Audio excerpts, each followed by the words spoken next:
Hello friend, good evening. সবাই কেমন আছো? আশা করি সবাই ভালোই আছো। তো চলে এসেছি আজকে একটা নতুন ব্লগ নিয়ে। চলে গো তোমার সাথে শেয়ার করব। তো দেখো, আজকে আমরা চলে এসেছি ওল্ড দীঘার অনুকূল ঠাকুরের মন্দিরে। কত সুন্দর লাগছে মন্দিরটা দেখতে, চারিদিকে ছায়া। আর এখানে আনন্দ লোকের খাওয়া দাওয়া হয়।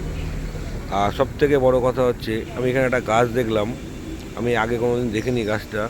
তো দেখো, এই যে গাছটা দেখতে পাচ্ছ, এই গাছে বড় বড় ফল হয় আর ফুল পুরো ভর্তি, গাছ ফুল।